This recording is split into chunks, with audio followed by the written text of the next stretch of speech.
സമൂഹത്തിലെ സാമ്പത്തികമായി പിന്നോക്കം നിൽക്കുന്ന അശരണരും നിരാലംബരുമായവർക്കൊരു കൈത്താങ് എന്ന നിലയ്ക്കാണ് സർക്കാർ സാമൂഹ്യ സുരക്ഷാ പെൻഷനുകൾ അനുവദിക്കുന്നത്. ക്ഷേമ പെൻഷൻ വിതരണം ചെയ്യുന്നതിന് ആവശ്യമായ കാര്യങ്ങൾ നിർവഹിക്കുന്നതിനും ഫണ്ട് കണ്ടെത്തുന്നതിനുമായി കഴിഞ്ഞ സർക്കാരിന്റെ കാലത്ത് Kerala social security pension limited എന്നൊരു സ്പെഷ്യൽ പർപ്പസ് വെഹിക്കിൾ രൂപീകരിച്ച് പ്രവർത്തിക്കുകയാണ്. സർ, KSFE, KSBC പെൻഷൻ വിതരണത്തിന് ഫണ്ട് സ്വരൂപിക്കുന്നതിനായി രൂപീകരിച്ചിട്ടുള്ള പ്രാഥമിക സഹകരണ സംഘങ്ങളുടെ കൺസോർഷ്യം, കേരള മോട്ടോർ തൊഴിലാളി ക്ഷേമനിധി ബോർഡ്, KFC എന്നിവിടങ്ങളിൽ നിന്നെല്ലാം കമ്പനി വായ്പ സമാഹരിച്ചു വരികയാണ്. കൂടാതെ ഇന്ത്യൻ നിർമ്മിത വിദേശ മദ്യത്തിനും പെട്രോളിനും ഡീസലിനും സാമൂഹ്യ സുരക്ഷാ സെസ് ഈടാക്കാൻ തുടങ്ങി. പ്രസ്തുത സെസ് ഉൾപ്പെടെ വരവിനത്തിൽ ലഭിക്കുന്ന തുകകൾ സംസ്ഥാനത്തിന്റെ സഞ്ചിത നിധിയിൽ വരവ് വയ്ക്കുകയും ക്ഷേമ പെൻഷനുകൾക്കുള്ള ചെലവുകൾ ബന്ധപ്പെട്ട ബജറ്റ് ശീർഷകങ്ങളിൽ വകയിരുത്തിയ തുകയിൽ നിന്നും അപ്രോപ്രിയേഷൻ നിയന്ത്രണത്തിന് വിധേയമായി ചെലവഴിക്കുകയാണ് ഇപ്പോൾ ചെയ്യുന്നത്. സാമൂഹ്യ സുരക്ഷാ പെൻഷൻ വിതരണം ബാങ്ക് അക്കൗണ്ട് വഴിയോ നേരിട്ടോ നൽകി വരുന്നു. സാമൂഹ്യ സുരക്ഷാ പെൻഷൻ ഗുണഭോക്താക്കളുടെ ബാങ്ക് അക്കൗണ്ടിൽ നിക്ഷേപിക്കുന്നതിന് ആവശ്യമായ തുകയും നേരിട്ട് വീടുകളിൽ വിതരണത്തിന് ആവശ്യമായ തുകയും യഥാക്രമം തദ്ദേശ സ്വയംഭരണ വകുപ്പ് ഡയറക്ടർ റൂറലിന്റെ പേരിലുള്ള അക്കൗണ്ടിലേക്ക് കേരള സോഷ്യൽ സെക്യൂരിറ്റി പെൻഷൻ ലിമിറ്റഡിന്റെ അക്കൗണ്ടിൽ നിന്നും ട്രാൻസ്ഫർ ക്രെഡിറ്റ് നൽകി വരുന്നു. സർ, 2021 മെയ് മുതൽ 26 ഏപ്രിൽ വരെയുള്ള കാലയളവിൽ സാമൂഹ്യ സുരക്ഷാ പെൻഷൻ ഇനത്തിൽ 44,938.88 കോടി രൂപയും സർക്കാർ ധനസഹായത്തോടെയുള്ള ക്ഷേമനിധി ബോർഡ് പെൻഷൻ ഇനത്തിൽ 6,071.72 കോടി രൂപയും വിതരണം നടത്തിയിട്ടുണ്ട്. ഈ ഇനത്തിൽ KSSPL-ന് 17,175 കോടി രൂപ ബാധ്യതയുണ്ട്. മുൻ സർക്കാർ അധികാരത്തിൽ വരുമ്പോൾ നിലവിലുണ്ടായിരുന്ന സാമൂഹ്യ സുരക്ഷാ ക്ഷേമനിധി ബോർഡ് പെൻഷൻ തുകകൾ 1,600 വീതമായിരുന്നു. ആയത് 30/10/2025 ഉത്തരവ് പ്രകാരം 1,600 രൂപയിൽ നിന്നും പ്രതിമാസം 2,000 രൂപയായി വർദ്ധിപ്പിച്ചു. 2021 മെയ് മാസത്തിൽ സാമൂഹ്യ സുരക്ഷാ പെൻഷൻ ഇനത്തിൽ 47,72,279 ഗുണഭോക്താക്കൾക്ക് 728,62,62,11,100 രൂപയും ക്ഷേമനിധി ബോർഡ് പെൻഷൻ ഇനത്തിൽ 6,51,572 ഗുണഭോക്താക്കൾക്ക് 102,49,33,100 രൂപയും അനുവദിച്ചിട്ടുണ്ട്. 2026 ഏപ്രിൽ മാസത്തിൽ സാമൂഹ്യ സുരക്ഷാ പെൻഷൻ ഇനത്തിൽ 51,19,19,002 ഗുണഭോക്താക്കൾക്ക് 942,72,75,000 രൂപയും ക്ഷേമനിധി ബോർഡ് പെൻഷൻ ഇനത്തിൽ 6,42,753 ഗുണഭോക്താക്കൾക്ക് 126,95,99,100 രൂപയുമാണ് അനുവദിച്ചിട്ടുള്ളത്. സർ, ഡി, പദ്ധതി നിർവഹണ വിലയിരുത്തൽ നിരീക്ഷണ വകുപ്പ് പുറപ്പെടുവിച്ച 22/5/2026 തീയതിയിലെ ഉത്തരവ് പ്രകാരം വിഷൻ 2031 എന്ന പേരിൽ ഈ സർക്കാർ ഉൾപ്പെടുത്തിയിട്ടുള്ള ഇന്ദിരാ ഗ്യാരണ്ടി, സ്വപ്ന പദ്ധതികൾ എന്നുൾപ്പെടെ 1,291 ലക്ഷ്യങ്ങൾക്ക് സർക്കാർ അംഗീകാരം നൽകിയിട്ടുണ്ട്. ഇതിൽ സാമൂഹ്യ സുരക്ഷാ ക്ഷേമ പെൻഷൻ 3,000 രൂപയായി ഉയർത്തുക എന്നത് ഇന്ദിരാ ഗ്യാരണ്ടിയുടെ ഭാഗമായി ക്രമ നമ്പർ 3-ആയും ലക്ഷ്യം 12-ന്റെ ഭാഗമായും ഉൾപ്പെടുത്തിയിട്ടുണ്ട്. ഇത് സംബന്ധിച്ച് തീരുമാനമെടുക്കുന്നതിന് സംബന്ധിച്ച നടപടികൾ സർക്കാർ സ്വീകരിച്ചു വരുന്നു. Second question. സർ, എന്റെ ചോദ്യം. സോറി, AC മൊയ്തീൻ കണ്ടില്ല. ചോദ്യം എന്ന് പറഞ്ഞ് നിന്നതേ ഉള്ളൂ. ചോദിച്ചോളൂ. സാർ, എന്റെ ചോദ്യം, സാമൂഹിക ക്ഷേമ പെൻഷൻ വീടുകൾ എത്തിക്കുന്നത് നിലവിൽ തുടരുമോ? സാർ, ഇത് സംബന്ധിച്ച ഇപ്പോൾ ഉണ്ടായിക്കൊണ്ടിരിക്കുന്ന നടപടികൾ ഇപ്പോൾ തുടരുകയാണ്. പുതിയ നടപടിക്രമത്തിൽ എന്തെങ്കിലും മാറ്റം വേണോ എന്ന് തീരുമാനിച്ചിട്ടില്ല.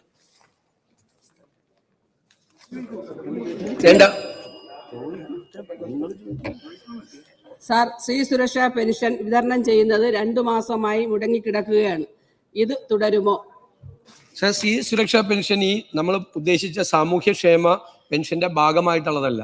അത് പുതിയതായി കഴിഞ്ഞ സർക്കാർ ഫെബ്രുവരി മാസത്തിൽ കൊടുത്തു തുടങ്ങിയതാണ്, തെരഞ്ഞെടുപ്പിന് തൊട്ടു മുമ്പായിട്ട്. അത് സംബന്ധിച്ചൊരു തീരുമാനം ഈ സർക്കാർ എടുത്തിട്ടില്ല. എടുത്തിട്ട് അറിയിക്കും. Shri AC Moideen.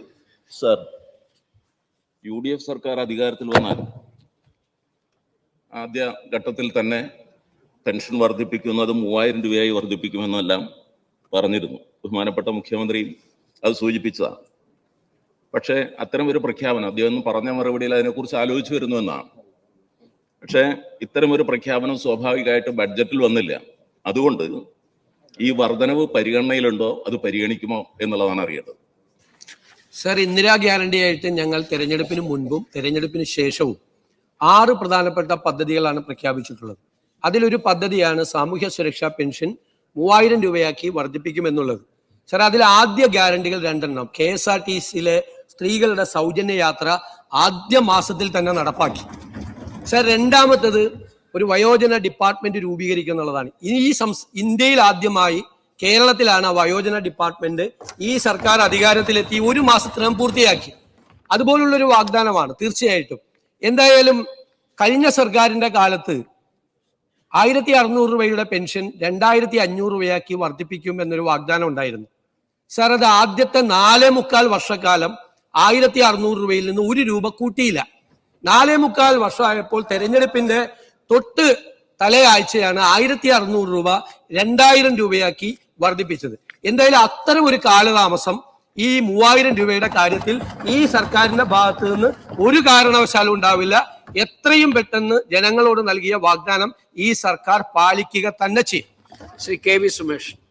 Sir, LDF സർക്കാരിന്റെ കാലത്ത് നേരത്തെ ഉണ്ടായിരുന്ന 600 രൂപയുടെ പെൻഷൻ 2000 ആയിട്ട് വർദ്ധിപ്പിച്ചു. എന്റെ ചോദ്യം, കൂടുതൽ അർഹരായവർക്ക് പെൻഷൻ നൽകാനുള്ള നടപടി സ്വീകരിക്കുമോ? ബഹുമാനപ്പെട്ട മുഖ്യമന്ത്രി. തീർച്ചയായിട്ടും നമുക്ക് ഈ പെൻഷന്റെ ഗുണഭോക്താക്കളുടെ കാര്യം പരിശോധിക്കണം. പീരിയോഡിക്കലായി അത് പരിശോധിച്ചുകൊണ്ടിരിക്കണം. പലപ്പോഴും നമ്മൾ കൊടുത്തുകൊണ്ടിരിക്കുന്ന ലിസ്റ്റിൽ ചിലര് അനർഹരായി മാറും. അപ്പോൾ അർഹതപ്പെട്ടവർ പുറത്തു നിൽക്കുകയും അനർഹരായ ആളുകൾ പെൻഷൻ വാങ്ങിക്കുകയും ചെയ്യുന്ന ഒരു സ്ഥിതി ഉണ്ടാവും. കഴിഞ്ഞ ദിവസം ഒരു വളരെ പ്രധാനപ്പെട്ട ഉദ്യോഗസ്ഥൻ തമാശയായിട്ടല്ല പറഞ്ഞത്, ലോസ് ഏഞ്ചൽസിൽ നിന്ന് ഒരാൾ വിളിച്ചു, എന്റെ ഈ മാസത്തെ പെൻഷൻ കിട്ടിയിട്ടില്ലെന്ന് അവർ. അപ്പോ ചിലപ്പോൾ അവർക്ക് കൊടുക്കുന്ന സമയത്ത്, അവരെ നിശ്ചയിക്കുന്ന സമയത്ത് അവർ അർഹരായിരിക്കും. പിന്നീട് അവരുടെ വരുമാനം വർദ്ധിക്കുകയും മറ്റു പല കാര്യങ്ങൾ ഉണ്ടാകുകയും ചെയ്തതിന്റെ ഭാഗമായി അവർ അനർഹരായി മാറും. അപ്പോ അനർഹരായ ആളുകൾ ലിസ്റ്റിലുണ്ടെങ്കിൽ അർഹരായ ആളുകൾ പുറത്തു നിൽക്കുകയാണ്, അർഹരായ ആളുകൾ. അപ്പൊ അത് യഥാർത്ഥത്തിൽ പീരിയോഡിക്കൽ ആയിട്ടുള്ള പരിശോധനകൾ നടത്തി അനർഹരെ അതിൽ നിന്ന് പുറത്താക്കുകയും അർഹരായ ആളുകൾക്ക് പെൻഷൻ കൊടുക്കാനുള്ള സംവിധാനം ചെയ്യുകയും ചെയ്യണം. തീർച്ചയായിട്ടും അത് തന്നെയാണ് സർക്കാരിന്റെ നിലപാട്. ശ്രീ MS അരുൺകുമാർ.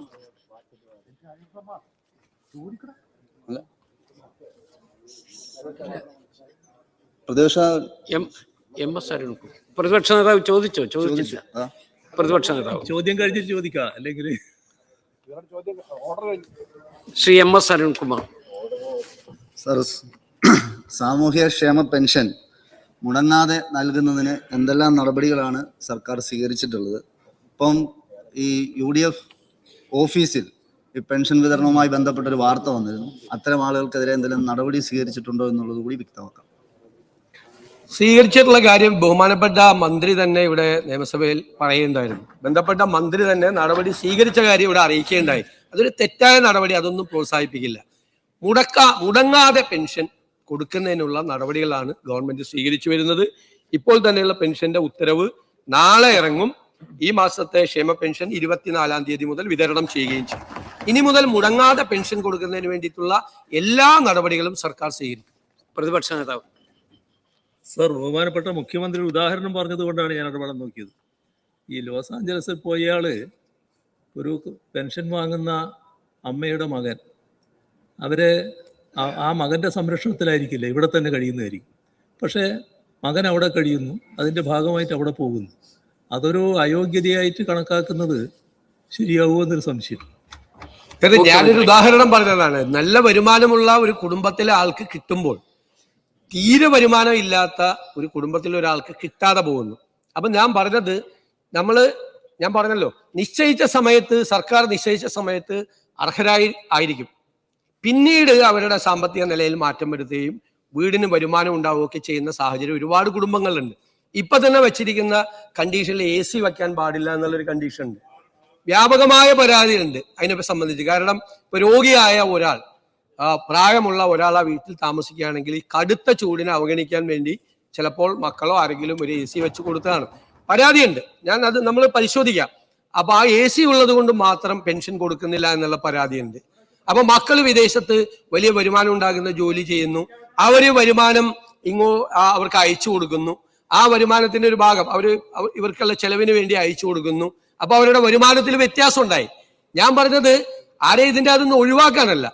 നമുക്ക് അർഹരായ ആളുകൾ വരുമ്പോൾ ഇതിന്റെ നമ്പർ കൂടുകയും അർഹരായ ആളുകൾക്ക് അതിൻ്റെ അകത്ത് എൻട്രി കിട്ടാതിരിക്കുകയും ചെയ്യും. അതുകൊണ്ട് നമുക്ക് സമയാസമയങ്ങളിൽ ഇതൊരു പരിശോധന നടത്തി പുറത്ത് നിൽക്കുന്ന അർഹരായ ആളുകളെ അകത്ത് കയറ്റാനും അനർഹരായ ആളുകളെ പുറത്ത് കളയാനും വേണ്ടിയിട്ടുള്ള ഒരു സംവിധാനം വേണം. അതിനെക്കുറിച്ച് സർക്കാർ ഗൗരവമായി ആലോചിക്കുമെന്നാണ് പറഞ്ഞത്. അങ്ങ് പറഞ്ഞത് മനസ്സിലായി തീർച്ചയായിട്ടും. അതുകൊണ്ട് മക്കള് വിദേശത്താണെങ്കിലും മക്കളെ ചിലപ്പോൾ സഹായിക്കണമെന്നില്ല. ഇപ്പൊ ചില അമ്മമാര് പറയാറുണ്ട് 2 മക്കളുണ്ട്, 2 മക്കളുണ്ട്, മൂത്ത ആൾക്ക് സഹായിക്കണമെന്നുണ്ട്, പക്ഷെ സഹായിക്കില്ല. അയാൾക്ക് നിവൃത്തിയില്ല സഹായിക്കാൻ വേണ്ടിയിട്ട്. രണ്ടാമത്തെ ആൾക്ക് സഹായിക്കാനുള്ള സംവിധാനമുണ്ട്, പക്ഷെ അയാൾ സഹായിക്കില്ല. ഇങ്ങനെയൊക്കെയുള്ള പല കുടുംബങ്ങളും ഉണ്ട്. അതൊക്കെ നമ്മൾ പരിശോധിക്കപ്പെടേണ്ട കാര്യം തന്നെയാണ്. അങ്ങ് പറഞ്ഞത് ഗൗരവമായിട്ട് തന്നെ എടുക്കുന്നു. Shri P K Firoz. Sir, ഈ സാമൂഹ്യക്ഷേമ പെൻഷൻ വാങ്ങുന്ന കാര്യത്തിൽ ചില മാനദണ്ഡങ്ങൾ, വ്യാപകമായ പരാതികൾ ഉന്നയിക്കപ്പെടുന്നുണ്ട്. നേരത്തെ ബഹുമാനപ്പെട്ട മുഖ്യമന്ത്രി സൂചിപ്പിച്ച കാര്യം, AC-യുടെ കാര്യം. ഒരു വീട്ടിൽ AC ഉണ്ടെങ്കിൽ അതിൻ്റെ പേരിൽ ക്ഷേമ പെൻഷൻ നിഷേധിക്കുന്ന ഒരു സാഹചര്യമുണ്ട്. രോഗികളായിട്ടുള്ള ആളുകൾക്ക് ഡോക്ടർമാരാണ് പലപ്പോഴും AC നിർദ്ദേശിക്കുന്നത്. അതുപോലെ തന്നെ ഡയാലിസിസ് ആയ പേഷ്യൻസ്, അവരെ കൊണ്ടുപോകാൻ വേണ്ടി ചിലപ്പോൾ നാട്ടുകാരൊക്കെ പണം പിരിച്ച് വാഹനം വാങ്ങിച്ചു കൊടുത്തിട്ടുണ്ടാവും. അപ്പം അത്തരം ആളുകൾക്ക് പെൻഷൻ നിഷേധിക്കപ്പെടുന്ന ഒരു സാഹചര്യമുണ്ട്. അത്തരം മാനദണ്ഡങ്ങളിൽ ഇളവ് വരുത്താൻ സർക്കാർ ഉദ്ദേശിക്കുന്നുണ്ടോ എന്നാണ് ചോദിക്കാൻ ഉദ്ദേശിക്കുന്നത്. ഞാൻ നേരത്തെ സൂചിപ്പിച്ചതുപോലെ ഇത് പരിശോധിക്കപ്പെടേണ്ട ഒരുപാട് കാര്യങ്ങളുണ്ട്.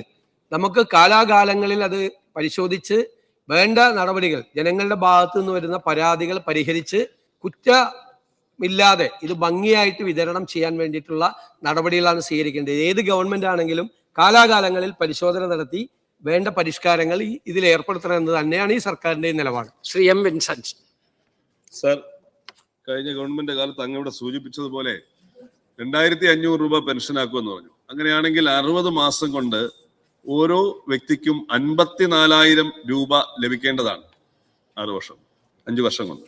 എന്നാൽ ആകെ 4 മാസം മാത്രം വർദ്ധിപ്പിച്ചതിലൂടെ വെറും 1600 രൂപയുടെ വർധനവാണ് ഉണ്ടായത്.